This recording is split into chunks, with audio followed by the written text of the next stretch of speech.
আমার স্বামী আমার সাথে ঠিকমতো কাজ করতে পারে না, তাই দেবর আমার সাথে ৩ ঘন্টা যেভাবে কাজ করল। গল্পটি সম্পূর্ণ শুনলে আপনাদের মেশিন দিয়ে টপ টপ করে পানি চলে আসবে। আপনারা হাতের কাজ করতে বাধ্য হবেন, তাই হাতের কাজ করার আগে অবশ্যই হাতের কাছে টিস্যু রাখবেন বন্ধুরা। আমার নাম নেহা এবং আমি এখন ২৮ বছর বয়সী। আমাদের বিবাহ হয়েছে ৪ বছর হয়ে গেছে, কিন্তু এখনও আমাদের কোনো সন্তান নেই। আমার স্বামী অমিত একটি প্রাইভেট কোম্পানিতে চাকরি করেন এবং শহরে থাকেন। তিনি খুব পরিশ্রমী, কিন্তু তার কাছে আমার জন্য একেবারেই সময় নেই। আমাদের বিবাহিত জীবন শুধু একটা আনুষ্ঠানিকতা হয়ে দাঁড়িয়েছে। আমি চাইলেও তাকে আমার কষ্টের কথা বলতে পারি না। আমাদের বাড়ি গ্রামে, যেখানে আমার শাশুড়ি, শ্বশুর এবং দেবর থাকেন। আমার দেবর রাহুলের বয়স ৩০ বছর। তিনি গ্রামেই থাকেন এবং পুরোপুরি কৃষিকাজের দেখাশোনা করেন। তার শরীর মজবুত এবং সুঠাম, কারণ তিনি দিনরাত পরিশ্রম করেন। গ্রামে তার খুব সম্মান আছে, কারণ তিনি দায়িত্বশীল এবং বুদ্ধিমান ব্যক্তি। রাহুলের বিয়ে হয়েছে পুনম ভাবির সাথে এবং তাদের ২টি ছেলে আছে। তিনি তার স্ত্রীকে খুব ভালোবাসেন এবং সবসময় তাকে খুশি রাখার চেষ্টা করেন। তার জীবন পুরোপুরি তার পরিবারকে কেন্দ্র করে ঘোরে। যখনই আমি তাকে দেখি, ভাবি যে আমারও যদি এমন জীবন হতো, কিন্তু আমার ভাগ্য অন্য রকম ছিল। বিয়ে হয়ে ৪ বছর হয়ে গেছে, কিন্তু এই ৪ বছরে আমি বিবাহিত জীবনের সেই সুখ কখনো অনুভব করিনি যা প্রতিটি মেয়ে আশা করে। আমার স্বামী অমিত তার কাজে এতটাই ব্যস্ত থাকে যে তার কাছে আমার জন্য সময় নেই। কখনো তাকে অন্য শহরে যেতে হয়, আবার কখনো তিনি পুরো মাসের জন্য বাইরে থাকেন। আমি শুধু দিন গুনি, কখন তিনি ফিরবেন, কখন আমি তার ভালোবাসা পাব, কিন্তু প্রতিবারই শুধুই হতাশায় হাতে আসে। বিয়ের আগে আমি সবসময় ভেবেছিলাম যে আমার স্বামী আমাকে দুনিয়ার সব সুখ দেবেন, আমাকে কোলে নিয়ে ভালোবাসবেন, আমার সাথে বসে কথা বলবেন, কিন্তু বাস্তবতা ছিল একেবারেই উল্টো। রাতে যখন আমি বিছানায় একা থাকি, তখন নিঃসঙ্গতা আমাকে কাটতে দৌড়ায়। মন চায় কেউ থাকুক যে আমার মাথায় ভালোবাসা ভরা হাত রাখবে, যে আমার চোখের দিকে তাকিয়ে আমার কষ্ট বুঝবে, কিন্তু এমন কেউ ছিল না। অন্যদিকে যখন আমি দেবরকে দেখি, তখন আমার মনে অদ্ভুত অনুভূতি জন্ম নেয়। তিনি একজন আদর্শ স্বামী, তার স্ত্রীর সব রকম যত্ন নেন। ভাবির ছোটবড় সব প্রয়োজনের খেয়াল রাখেন। ক্ষেতের কাজে যতটুকু সময় পান তা পরিবারটির সাথে কাটান। ভাবি যখনই তাকে কিছু বলেন, তিনি মনোযোগ দিয়ে শোনেন এবং তার সব ইচ্ছা পূরণ করার চেষ্টা করেন। আমি অনেকবার দেখেছি যে ভাবি যখন ক্লান্ত থাকেন, তখন দেবর নিজেই কাজে হাত লাগান। কখনো তার জন্য চা বানিয়ে আনেন, কখনো তার মাথায় আদর করে হাত বুলিয়ে দেন। বাড়িতে যখনই হাসিমজাক হয়, তখন দেবর তার স্ত্রীর সঙ্গেই বসে থাকেন। ভাবির চোখে সেই সন্তোষ স্পষ্ট ঝলকে, যা একজন স্ত্রী তার স্বামীর ভালোবাসা থেকে পায়, এবং এই জিনিসটাই আমাকে ভিতরে ভিতরে জ্বালাতে শুরু করেছিল। আমি নিজেকে বোঝাতে চেষ্টা করতাম যে এমন ভাবনা ভুল, কিন্তু মনকে নিয়ন্ত্রণ করা এত সহজ ছিল না। যখন আমি দেবর এবং পুনম ভাবিকে হাসতে, কথা বলতে, একে অপরের সাথে খুশি দেখতাম, তখন আমার মনে এক অদ্ভুত জ্বালা উঠত। মনে প্রশ্ন আসত, কেন অমিত আমার সাথে এমন আচরণ করেন না? অনেকবার এই ভেবে চোখে জলও আসত যে যদি আমার বিয়ে দেবরের সাথে হতো। যখন আমি পুনম ভাবিকে তার সাথে দেখতাম, তখন মনে এই প্রশ্ন উঠত যে আমি যদি তার জায়গা হতাম, তাহলে কি আমিও এত ভালোবাসা পেতাম? দেবর কি আমাকেও ততটাই খুশি রাখতেন যতটা তিনি তার স্ত্রীকে রাখেন? এটা ভুল ছিল, কিন্তু এটা আমার মনে বারবার আসত। রাতের নীরবতা আমার নিঃসঙ্গতাকে আরও গভীর করে তুলত। যখন পুরো বাড়ি ঘুমিয়ে পড়ত, তখন আমি পাশ ফিরতে থাকতাম। কখনো চোখ বন্ধ করলে দেবরের হাসি মনে পড়ত, কখনো ঘুমাতে চেষ্টা করলে তার শক্তিশালী হাতে খেতে কাজ করার দৃশ্য চোখের সামনে ভেসে উঠত। যখন অমিত বাড়ি আসতেন, তখনও তিনি শুধু ফোনে ব্যস্ত থাকতেন। আমি অনেকবার চাইতাম যে তিনি আমার দিকে তাকান, আমার পাশে বসেন, আমার সাথে ভালোবাসা ভরা কথা বলেন, কিন্তু এমন কিছুই হতো না। বিবাহিত হয়েও আমি কোনো অবিবাহিত মেয়ের মতো ভালোবাসার জন্য তাড় পাচ্ছিলাম। আমার মনে বারবার এই প্রশ্ন উঠত যে যদি আমার স্বামী আমাকে ভালোবাসা না দেন, তাহলে কি আমি সারা জীবন এভাবেই একা থাকব? আমার কি জীবন অন্যের সুখ দেখে জ্বলতে জ্বলতেই কাটাতে হবে? আমি তো আগেই একা ছিলাম। তখনই আমার স্বামী বললেন যে তাকে কাজের সূত্রে অন্য শহরে যেতে হবে। প্রতিবারের মতো এবারও তিনি যাওয়ার সময় বলেছিলেন, নেহা, নিজের যত্ন নিও, বেশি চিন্তা করো না, আমি তাড়াতাড়ি ফিরব। কিন্তু আমি জানতাম যে তাড়াতাড়ি মানে কমপক্ষে ১ মাস তো হবেই। তার কথাগুলো এখন আমার কাছে ফাঁপা মনে হতে শুরু করেছিল। আমি কোনো অভিযোগও করতে পারতাম না, কারণ আমি নিজেকে বুঝিয়ে নিয়েছিলাম যে তার প্রাথমিকতা শুধু তাদের কেরিয়ার, আমি এখন নয়। বাড়ির সমস্ত কাজ এবং দায়িত্ব আমার এবং পুনম ভাবির ছিল। সারাদিন কাজে ব্যস্ত থাকতাম, কিন্তু মন তো সেখানেই ঘুরে বেড়াত জেঠির দিকে। সেদিন সকালের সময় ছিল। আমি উঠোনে কাপড় ধুচ্ছিলাম। সূর্যের হালকা রশ্মি সাদা চাদরের উপর পড়ছিল এবং ঠান্ডা বাতাস বইছিল। আমি বালতিতে কাপড় ভিজিয়ে রেখেছিলাম, কিন্তু যেই আমি কল খুললাম পানি আসল না। আমি বেশ কয়েকবার চেষ্টা করলাম, কিন্তু পানির এক ফোঁটাও পড়ল না। আমি এদিক ওদিক দেখলাম এবং দেখলাম যে জেঠজি ক্ষেত থেকে ফিরছিলেন। কপালে ঘামের ফোঁটা চকচক করছিল এবং তার শক্তিশালী শরীর, যা পরিশ্রমে গড়া হয়েছিল, সূর্যের আলো ঝলমল করছিল। আমি সংকোচের সাথে বললাম, জেঠজি, দেখুন না কল থেকে পানি আসছে না, একটু দেখুন কি হয়েছে কি। তিনি আমার কাছে এলেন এবং কিছু না বলে কলের দিকে ঝুঁকে গেলেন। আমি দেখলাম তার শক্তিশালী বাহু নড়ছিল যখন তিনি কল ঘুরাচ্ছিলেন। তার চওড়া কাঁধ এবং ঘামে ভেজা টি-শার্ট আমার হৃদস্পন্দন বাড়িয়ে দিচ্ছিল।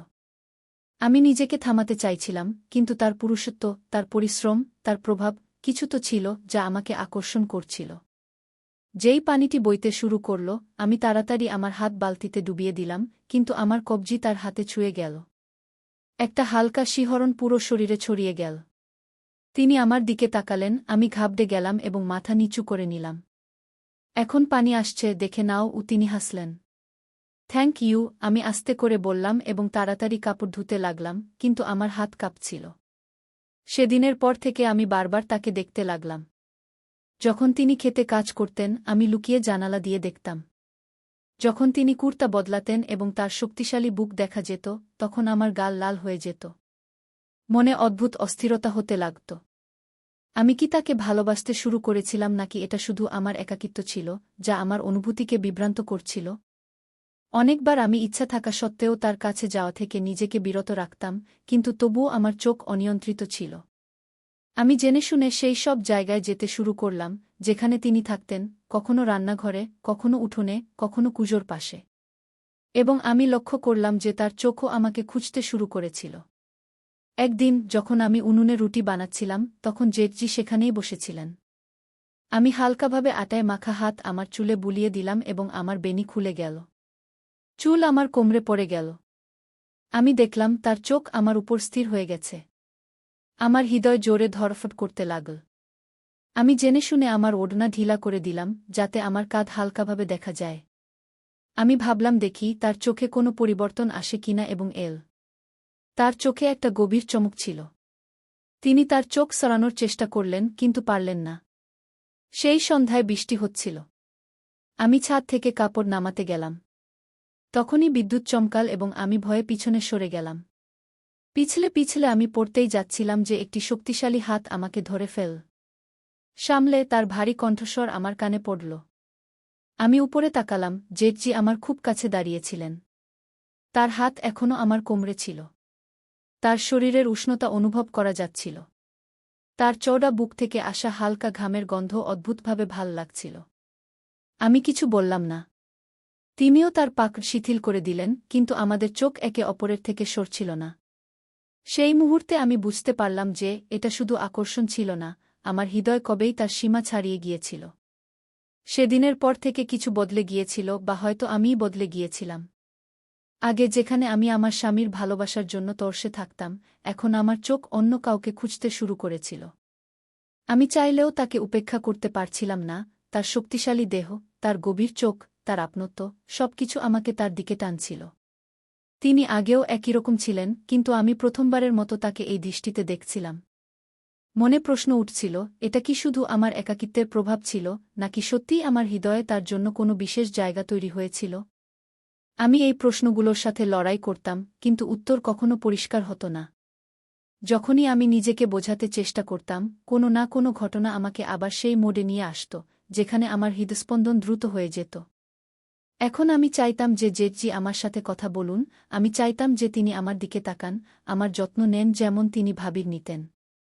কিন্তু তিনি তো আমার সাথে তেমনি আচরণ করতেন, যেমন আগে করতেন, সম্মান এবং মর্যাদার সাথে। এই বিশ্বাসটাই আমাকে আরও অস্থির করে তুলছিল। আমি তার কাছে শুধু তার ছোট ভাবি ছিলাম, এর বেশি কিছু নয়। কিন্তু আমি এখন শুধু তার ছোট ভাবি হয়ে থাকতে চাইতাম না। অনেকবার আমি চেয়েছিলাম যে তাকে কিছু বলি, কিন্তু বলতাম কি? আমি তাকে বলতে পারতাম যে আমার মন তার দিকে টানছে। একটি সন্ধ্যায় আমি উঠোনে একা বসেছিলাম। জেঠজি কাছেই চেয়ারে বসে তার ফোনে কিছু দেখছিলেন। পরিবেশ শান্ত ছিল, কিন্তু আমার মনে অস্থিরতা চলছিল। আমি বহুবার চেয়েছিলাম তাকে কিছু বলতে, কিন্তু আমার ঠোঁট কিছু বলার আগেই কাঁপতে শুরু করত। হঠাৎ তিনি আমার দিকে তাকালেন এবং বললেন, "কি হয়েছে, নেহা? তুমি কি কিছু বলতে চাইছ?" তার কণ্ঠে সেই একই আপনত ছিল যা সবসময় থাকত। আমার মনে হলো এখন সময় এসেছে, এখন আমার মনের কথা বলে দেওয়া উচিত। আমি সাহস জোগাড় করলাম। আমি ধীরে বললাম, "জেঠজি, আপনি খুব ভালো।" তিনি একটু চমকে উঠলেন, তারপর হালকা হাসি দিয়ে বললেন, "আরে, এটা তো আমি আগে থেকেই জানতাম, কিন্তু আজ হঠাৎ এই প্রশংসা কেন?" আমি চোখ নামিয়ে নিলাম। আমি তাকে সব কিছু বলতে চেয়েছিলাম, যে আমি তার কাছে আসতে চাই, যে যখন তিনি আমার আশেপাশে থাকেন তখন আমি এক অদ্ভুত শান্তি পাই, যে যখন তিনি মাঠে কাজ করেন তখন আমি তাকে লুকিয়ে লুকিয়ে দেখি, যে যখন তিনি আমার কবজি ছুঁয়েছিলেন তখন থেকে আমার হৃদয় বেকাবু হয়ে গেছে। কিন্তু আমি কিছুই বলতে পারলাম না, শুধু হালকা হাসি দিলাম। জেঠজির প্রতি আমার আকর্ষণ এখন একটি খোলা রহস্যের মতো ছিল, অন্তত আমার হৃদয়ের কাছে। যখনই আমি তাকে দেখতাম হৃদয়ে অদ্ভুত চাঞ্চল্য হতো। তার কণ্ঠস্বর, তার হাসি, তার মাঠে কাজ করা, সবকিছু আমাকে তাকে আরও টানছিল। কিন্তু এই আকর্ষণ একতরফা ছিল। জেঠজি হয়তো কখনো অনুভব করেননি যে তার ছোট বৌদি তাকে এভাবে দেখেন। তার কাছে আমি শুধু পরিবারের একজন ছিলাম, শুধু অমিতের স্ত্রী। তিনি কখনো এমন কিছু করেননি যাতে মনে হয় যে তিনিও আমার সম্পর্কে কিছু ভাবেন, এবং এই বিশ্বাসটাই আমাকে আরও অস্থির করে তুলছিল। তারপর সেই দিন এল যখন অমিত 1 মাস পর বাড়ি ফিরলেন। আমি ভেবেছিলাম যে আগের মতো এবারও তিনি শুধু তার কাজের কথা বলবেন এবং আমাকে উপেক্ষা করবেন, কিন্তু এবার কিছু বদলে গেছে বলে মনে হল। বাড়িতে ঢুকেই তিনি জিনিসপত্র রাখলেন এবং সোজা আমার দিকে এলেন। "কেমন আছো, নেহা?" তার কণ্ঠে আগের মতো শীতলতা ছিল না। তার মুখে সেই পুরানো ভালোবাসা ফিরে এসেছিল, যা আমি বিয়ের শুরুর দিনগুলিতে দেখেছিলাম। আমি হালকা হাসি দিয়ে বললাম, "ভালো আছি। আপনি কেমন আছেন?" আমি আশা করিনি যে তিনি আমার কাছে এসে আমার হাত ধরবেন, কিন্তু তিনি তাই করলেন। তার স্পর্শ আলাদা ছিল, আগের মতো নয়, বরং আরও গভীর, আরও সত্য। "নেহা, আমি জানি যে আমি তোমাকে আগের মতো সময় দিতে পারিনি, কিন্তু এখন আমি চেষ্টা করব।" আমার হৃদয় ধড়ফড় করে উঠল। একই সেই অমিত ছিলেন যার অনুপস্থিতি আমাকে অন্য কারো দিকে টেনে নিয়েছিল। এখন আমার সামনে দুটি পথ ছিল, একটি যা আমি এতদিন ধরে দেখছিলাম, অর্থাৎ জেঠজি, এবং অন্যটি যা আমি কখনো গ্রহণ করিনি, অর্থাৎ অমিত। আমার হৃদয়ে চাঞ্চল্য শুরু হল। আমি কি এখনও জেঠজির জন্য একই অনুভূতি রাখি? সেই রাতে যখন আমি একা ঘরে বসেছিলাম, তখন আমি নিজেকে এই প্রশ্ন করলাম, এবং উত্তর ধীরে ধীরে স্পষ্ট হতে লাগল। যখন আমি আমার জীবনকে ভালো করে দেখলাম, তখন অনুভব করলাম যে জেঠজির প্রতি আমার আকর্ষণ ভালোবাসা ছিল না, বরং শুধু একটি অপূর্ণ চাহিদা ছিল, সেই চাহিদা যা আমি আমার স্বামীর মধ্যে দেখতে চেয়েছিলাম, কিন্তু কখনো দেখতে পাইনি। যখন আমি অমিতের কাছ থেকে সেই ভালোবাসা পাইনি, যা আমার প্রয়োজন ছিল, তখন আমি তা অন্য কোথাও খুঁজতে শুরু করেছিলাম। এবং সেই অন্য কোথাও আমার নিজের বাড়িতে, জেঠজির রূপে। কিন্তু জেঠজি কি কখনো অনুভব করেছিলেন যে আমি তার জন্য কিছু অনুভব করতে শুরু করেছিলাম? না। তিনি কি কখনো আমার চোখে কোনো পরিবর্তন দেখেছিলেন? না। এবং এটাই সঠিক ছিল। তিনি ঠিক তেমনি ছিলেন যেমন সবসময় ছিলেন, তার মাঠ এবং পরিবারে ব্যস্ত, তার সন্তান এবং স্ত্রীর প্রতি সমর্পিত। আর আমি এখন ধীরে ধীরে এই অনুভূতি থেকে বেরিয়ে আসছিলাম। অমিত এখন সত্যিই বদলে গিয়েছিলেন। তিনি এখন আমার সাথে বেশি সময় কাটাতে শুরু করেছিলেন। রাতে যখন আমি পাশ ফিরতাম তখন তিনি আমার হাত ধরে ঘুম পাড়াতেন। এখন যখন আমি উঠোনে বসি তখন আমার চোখ জেঠজির দিকে যায় না। এখন যখন তিনি মাঠে যান তখন আমি লুকিয়ে তাকে দেখার চেষ্টা করি না। এখন যখন তিনি আমার কাছে থাকেন তখন আমার হৃদয় জোরে ধড়কে না, কারণ এখন আমি বুঝতে পেরেছি যে আমার যে ভালোবাসা দরকার ছিল তা অন্য কোথাও নয়, আমার নিজের স্বামীর কাছেই ছিল। সবকিছু বদলে গিয়েছিল, কিন্তু একটি জিনিস যা কখনো বদলায়নি, তা হল জেঠজি কখনো অনুভব করেননি যে আমি তাকে পছন্দ করতাম। এবং হয়তো এটাই ভালো ছিল। আমার হৃদয়ে যে অনুভূতিগুলি ছিল তা এখন হারিয়ে গেছে। জেঠজি এখনও একই রকম হাসি খুশি, তার কাজে ব্যস্ত, তার স্ত্রী এবং সন্তানদের সাথে খুশি। আমি এখনও সেই একই বাড়িতে আছি, কিন্তু এখন আমার মনোযোগ শুধু আমার স্বামী এবং আমার বিবাহে। কখনো কখনো কিছু ভালোবাসা শুধু অনুভূতি হয়ে থাকে, কাউকে জানানো ছাড়াই। তো বন্ধুরা, একজন নারীর জন্য ভালোবাসা শুধু একটি অনুভূতি নয়, বরং তার পুরো বিশ্ব। যখন সে তার স্বামীর কাছ থেকে সেই ভালোবাসা পায় না, যা তার প্রয়োজন, তখন তার হৃদয় বিচলিত হতে শুরু করে। নেহার সাথেও এমনটাই হয়েছিল। অমিত যদি সময়মতো না বদলতেন, তাহলে হয়তো তার একাকিত্ব তাকে এমন পথে নিয়ে যেত, যেখানে দুটি পরিবার ধ্বংস হতে পারত, তার নিজের এবং তার জেঠের। তাই প্রত্যেক স্বামীর বুঝতে হবে যে, তার স্ত্রী শুধু রুটি বানানো এবং ঘর সামলানোর জন্য নয়, তারও ভালোবাসা, সম্মান এবং আপনত্ব প্রয়োজন। যদি সে এসব না পায়, তাহলে সে অন্য কোথাও ভালোবাসা খুঁজতে শুরু করে, এবং এটাই যে কোনো সম্পর্ক ভাঙার সবচেয়ে বড় কারণ হয়ে দাঁড়ায়।